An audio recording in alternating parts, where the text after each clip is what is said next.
नमस्ते, this side Bharti Kaushik. 13 मई 2026 जो कि एक ऐसा दिन उत्तर प्रदेश में रहा कि वहां पर मातम मनाया गया और उस मातम का कारण था थंडर स्क्विल, जो कि एक नाम है वॉयलेंट स्टॉर्म का, एक बहुत ही भयंकर तूफान का। और ये जो तूफान है वो सिर्फ 9 मिनट की घटना है जहां हमने खो दिया 89 लोगों को। तो मैं आपको बताती हूँ कि यूपी के कौन कौन से डिस्ट्रिक्ट जैसे कि भदोही, फतेहपुर, बुदान, चंदौली और सोनभद्र, ये हमारे डिस्ट्रिक्ट हैं जहां पे हमने इस तूफान की वजह से सबसे ज्यादा एक्सपीरियंस किया नुकसान। और वहां लोगों को खोने के साथ साथ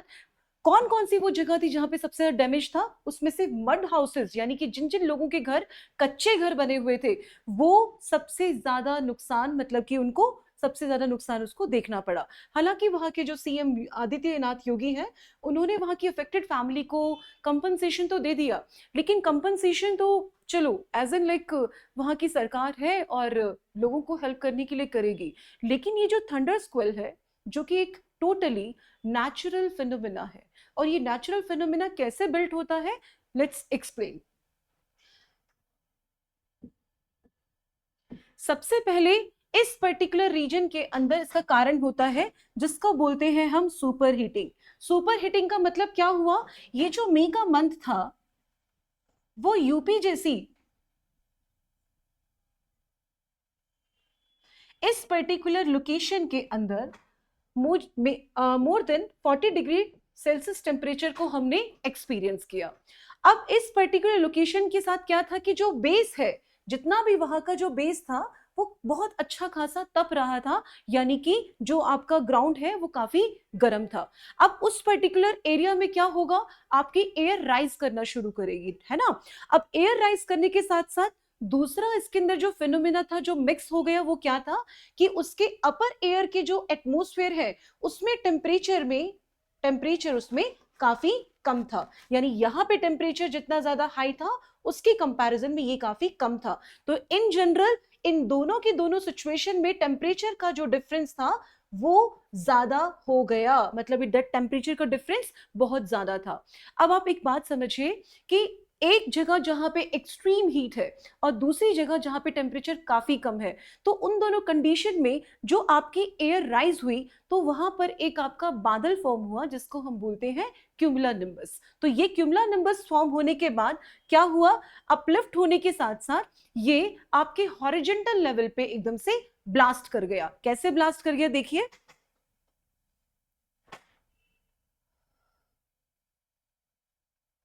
ये पर्टिकुलर रीजन में आपका क्यूमुलोनिम्बस फॉर्म हुआ और ये जो पर्टिकुलर एयर यानी कि यहाँ पर जो आपकी कोल्ड एयर थी, अब इस पिक्चर में आप देख पा रहे हैं कि आसपास की जगह पर से ना यहाँ पे जो ब्लू कलर आपको शो करा जा रहा है ये पूरा का पूरा क्या है कि इन दोनों जगह से ना आपकी कोल्ड एयर अपलिफ्ट हो रही है, यानी इस एरिया में जहां पे टेम्परेचर कम है यहां से सॉरी टेम्परेचर ज्यादा है वहां से वार्म एयर, और इस पर्टिकुलर लोकेशन से आपकी कोल्ड एयर, यानी कि दोनों में अच्छा खासा टेम्परेचर डिफरेंस होगा एयर के अंदर। तो हुआ क्या, यहां से एयर राइज होनी शुरू हुई, ऊपर आपका क्यूमुलोनिम्बस फॉर्म हो गया, लेकिन इसको और भी ज्यादा स्ट्रॉन्गर कर दिया जो कि साइड के एरिया से आपकी कोल्ड एयर आ रही थी वो। तो दोनों ने मिलकर क्या किया, कोलैप्स कर दिया हॉरिजेंटली, और पूरे के पूरे एरिया में जो भी हमारा बादल बना था उसमें आपके hello storm, stone, dust particle और जो रेनफॉल जो होती है एकदम से प्रेशर के साथ ऊपर से नीचे की तरफ आती है, इसे हम बोलते हैं डाउन ड्राफ्ट। तो ये पर्टिकुलर सिचुएशन हुई जिसकी वजह से हमारा फॉर्म हुआ आपका थंडर स्क्विल। अब हम यहाँ पे वन बाय वन देखते जाते हैं कि किस तरीके से थंडर स्क्विल के जो और भी इंग्रेडिएंट है जो कि इसमें काम कर रहे हैं। अब मैंने आपको बोला था कि आसपास के क्षेत्र से क्या हो रही है कि कोल्ड एयर आपकी आ रही है, तो वो कोल्ड एयर का जो सोर्स है वो क्या है, वेस्टर्न डिस्टर्बेंस। क्योंकि वेस्टर्न डिस्टर्बेंस क्या कर रहा है, ये आपको इंडियन मेट्रोलॉजिकल डिपार्टमेंट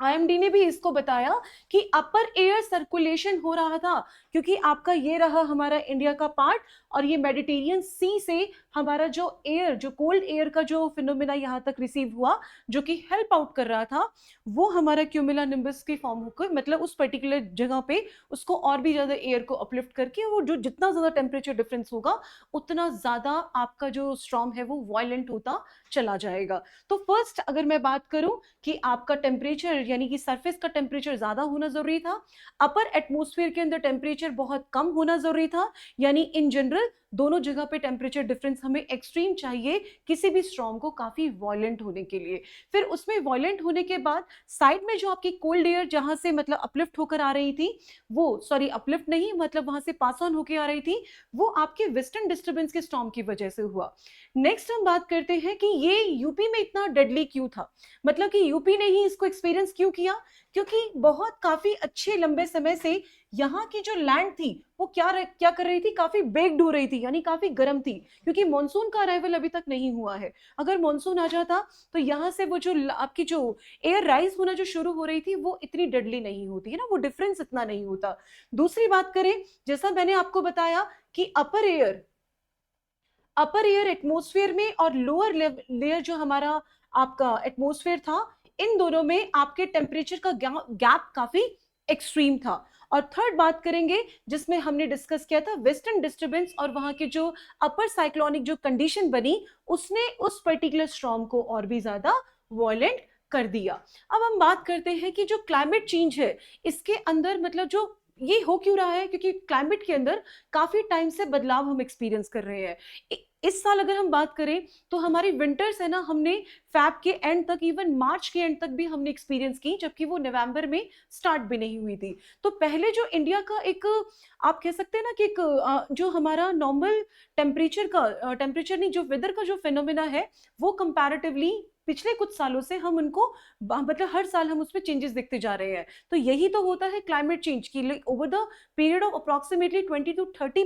ईयर्स के अंदर हम एक ड्रास्टिक चेंज देख पाते हैं आपके क्लाइमेट के अंदर। लेकिन अब अगर हम देखें after the even industrial era, अब आज का अगर हम टाइम देखें तो ये क्लाइमेट चेंज के जो मतलब अलग अलग फिनोमिना जो बन रहे हैं हम उनको बहुत ही फ्रिक्वेंटली एक्सपीरियंस करते जा रहे हैं। तो देखिए सबसे पहले यहाँ पे क्या रहा, अब इसको क्लाइमेट को चेंज करने का एक हमने बताया कि हायर बेसलाइन टेम्परेचर, यानी कि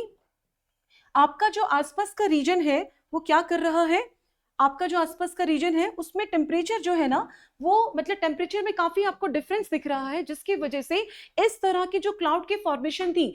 बिकॉज ये जो यूपी का जो एरिया है वो भी वो गंगा के बेसिन का एरिया है, तो वहां पे ऑलरेडी एक वाटर बॉडी है जो हेल्प आउट करेगी, वहां से जब एयर राइज होगा तो वो काफी अच्छे बादलों को फॉर्म करेगी रेनफॉल के लिए, राइट। तो ये हायर बेसलाइन टेम्परेचर एक वन ऑफ द रीजन था जिसकी वजह से फास्टर चेंजेस देख पा रहे हैं आप टेम्परेचर के अंदर और क्लाइमेट के अंदर चेंज होना भी। सेकेंड देखते हैं स्ट्रॉन्गर डाउन ड्राफ्ट। सिंपल सी बात है, अगर एक अनॉर्मस लेवल पे, यानी कि आप एक कहते हैं ना कि किसी भी चीज की अति सही नहीं होती, अगर वो एक्सट्रीम लेवल पे आपकी एयर राइज हो रही है, साइड से उसको आपका कोल्ड एयर भी उसको और भी अपलिफ्ट करने की कोशिश कर रहा है, अपलिफ्ट होने के बाद एक जो क्यूमुलोनिम्बस काइंड ऑफ जो हमारे बादल होते हैं, ये वन ऑफ दोज क्लाउड जो कि रेनफॉल को अकर करने में हेल्प करते हैं। तो अब आप ये बताइए कि अगर एक्सट्रीम हमारा एयर डिफरेंस होगा तो क्या होगा, आपकी कंडेंसेशन की जो क्रिया है, यानी कि जो कन्वेक्शन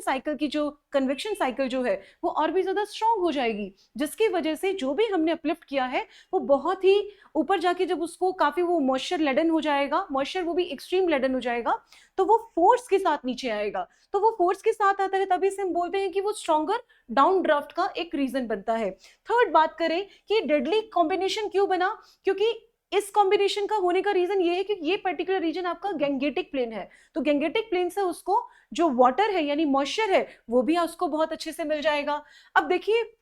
वेस्टर्न डिस्टर्बेंस भी अगर आप देखें इन जनरल वो हमने एक्सपीरियंस किया था। अगर हम पिछले कुछ सालों की बात करूं तो फरवरी जनवरी इस टाइम पर ये हमारी रबी क्रॉप्स के लिए वेस्टर्न डिस्टर्बेंस या रेनफॉल हमें अकर करके देता था। लेकिन अब जो पैटर्न चेंज हो गया वो हमारे पास आपके ऑल ओवर इवन इंडिया में, स्पेसिफिकली आपके नॉर्थ इंडिया की जो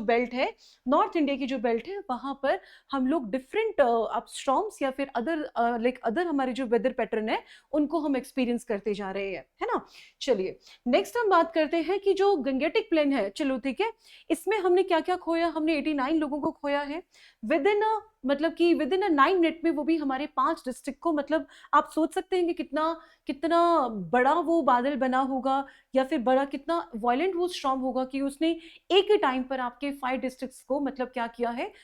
इफेक्ट डाला है। अब देखते हैं कि इंडो गंगेटिक जो प्लेन है, अगर आप इंडिया की बात करें तो वो प्लेन कैसा आ जाता है।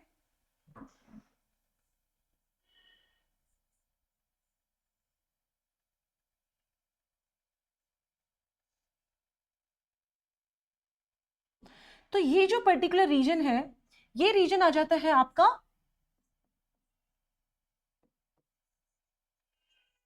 इंडो गंगेटिक प्लेन में, राइट। तो इस पर्टिकुलर लोकेशन के बारे में अगर आप सोचे तो क्या है, ये सबसे ज्यादा पॉपुलस है, क्योंकि अगर ये आईवीसी के टाइम से, यानी कि हम इंडस सिविलाइजेशन के टाइम से भी बात करें, तो ये वो रीजन होते थे जहां पे वाटर रिसोर्सेज होते थे, ऊपर से आपका जो टेरेन है वो फ्लैट है, तो वो एग्रीकल्चर के लिए भी काफी लाइक बेनिफिशियल है, साथ में ही वाटर रिसोर्स होने की वजह से पॉपुलेशन वहीं पर सबसे ज्यादा गैदर होना शुरू हुई। तो जब पॉपुलेशन, अब फर्स्ट वहां पे आपका फ्लैट टेरेन है, कोई माउंटेन नहीं है, उसके आसपास का मतलब अगर माउंटेन नहीं होगा तो वो उस पर्टिकुलर एरिया में क्या होगा कि कोई डिस्ट्रक्शन, मतलब कि सॉरी, एक आप कह सकते हो एक ऑब्लिगेशन या फिर कोई डिस्टरबेंस क्रिएट करने का काम नहीं करेगा, क्योंकि अगर वहां पे कोई ना कोई माउंटेन होता तो उस जो साइड में से कोल्ड एयर आई है उसको वो प्रोटेक्ट कर देता। तो यूपी साइड जो यूपी का हमारा रीजन है, वहां पे ऐसी कोई माउंटेनियस मतलब बॉडी है नहीं। अपर में जो हिमालयस का पार्ट है वो तो ऑलरेडी उस आने वाली एयर को ब्लॉक कर देगा कहीं और, चाइना या फिर आप कह सकते हो ईस्ट में पास ऑन होने के लिए, तो वो यूपी में तो इंपैक्ट डालेगा ही डालेगा। सेकंड बात करते हैं कि उन पर्टिकुलर रीजन में आज के भी दिन में लोग कच्चे घरों में रह रहे हैं, अगर वो कच्चे घरों में नहीं रह रहे होते तो पॉसिबिलिटी ज्यादा थी उनके बचने की, है ना। और तीसरी बात करें कि ये area as compare to other area, even हमारे हिस्टोरिकल टाइम पीरियड से ही काफी ज्यादा पॉपुलस है, बिकॉज ऑफ नेचुरल रिसोर्सेज की अवेलेबिलिटी होने की वजह से। तो ये रीजन रहा कि यूपी के जो गंगेटिक प्लेन है, इस इन पर्टिकुलर जगह पर हमने जो ये वायलेंट स्टॉर्म को एक्सपीरियंस किया, इसके क्या कारण रहे। अब एक और चीज है कि ये जो स्टॉर्म है ये चेंज क्यों होता जा रहा है। वो चेंज इसलिए हो रहा है क्योंकि ये चेंजेस प्री चेंजेस हैं। प्री चेंजेस मतलब हम लोगों ने अभी तक, हमें आइडिया नहीं था, जो हमारा वेस्टर्न डिस्टर्बेंस है ना, वेस्टर्न डिस्टर्बेंस का जो पैटर्न चेंज हो गया। अगर हम लोग आपके ये एल नीनो और हमारा जो नॉर्मल, जो हमारा नॉर्मल चेंजेस हम देखते हैं, आपके नॉर्मल डिस्टर्बेंस हमारा जो होता है, नॉर्मल आपके जो वॉकर सर्कुलेशन होते हैं, will discuss in another chapter कि उस पर्टिकुलर मतलब आप ये इन जनरल